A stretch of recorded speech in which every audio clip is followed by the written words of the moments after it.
ഞാൻ രാവിലെയും വൈകുന്നേരവും ബീഫാണ് കഴിക്കുന്നത്. അതിൽ ആർക്കാണ് ഇത്ര പ്രശ്നം? പൂടൻ. ഷേടാ, ഈ പൂടക്കുഞ്ഞിനെയും കൊണ്ട് ഒരു തരത്തിൽ വയ്യാതെ വന്നേക്കുവാണല്ലോ. നിനക്ക് ചില്ലറ കഴപ്പൊന്നും അല്ല. നിനക്ക് എന്താടാ? നിനക്ക് പ്രാന്താടാ നിനക്ക്? നീ 24 മണിക്കൂർ നീ എന്താ ഇത് മാത്രം പറഞ്ഞോണ്ടിരിക്കണേ ഇങ്ങനെ?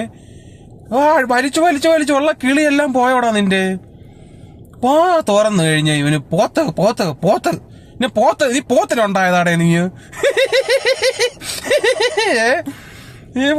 വാ തുറക്കണതേ ഒന്നെങ്കിൽ വാ തുറന്നാല് ജാതി പറച്ചില്, ഇല്ലെങ്കിൽ വർഗീയത പറച്ചില്, മൂന്നാമത് പിന്നെ പോത്തേ പറഞ്ഞോണ്ട് മൈര. നീ പോത്തിലാരെങ്കിലും കൈവശം തന്നോ? പോത്തിനുണ്ടായതാ നീ? പോത്തുണ്ടാക്കിയതാടേ. ഇവിടെ ആർക്ക് പ്രശ്നം? നിനക്ക് തിന്നുന്നതിന് നിനക്ക് തിന്നോ നീ ഇഷ്ടം പോലെ. ഇവിടെ ആര് അങ്ങനെ എന്തെങ്കിലും പ്രശ്നം ഉണ്ടെങ്കിൽ ഈ സാധനം ഇവിടെ കിട്ടുവോ? ഇത് നിനക്ക് 2 നേരവും 3 നേരവും നിനക്ക് തോന്നുമ്പോഴൊക്കെ ഇത് തിന്നാൻ ഇവിടെ കിട്ടുന്നോണ്ടല്ലേ നീ തിന്നുന്നത്. അപ്പൊ ഇവിടെ ആർക്കെങ്കിലും പ്രശ്നം ഉണ്ടെന്നുണ്ടെങ്കിൽ ഈ സാമാനം ഇവിടെ കിട്ടുവോ തിന്നാനായിട്ട്? വന്നിരുന്നോണ്ട് ഓരോ തന്തരാത്രി ഇങ്ങനെ അങ്ങ് പറയായിരുന്നോണ്ട് കൂത്തിത്തിരിപ്പോളി. പോത്ത് ഇവര് നല്ല മൂത്ത പോത്തിന്റെ നല്ല പുടുക്കുണ്ടല്ലോ. നല്ല മൂത്ത പോത്തിന്റെ ഒരു പുടുക്ക് നോക്കി വെട്ടി നല്ല പുടുക്ക് റോസ്റ്റ് ഉണ്ടാക്കി കൊടുക്കണം. ആ പുടുക്ക് റോസ്റ്റ് അങ്ങ് തിന്നുമ്പോ ഇവന്റെ കഴ കുറച്ചങ്ങ് മാറി കിട്ടും.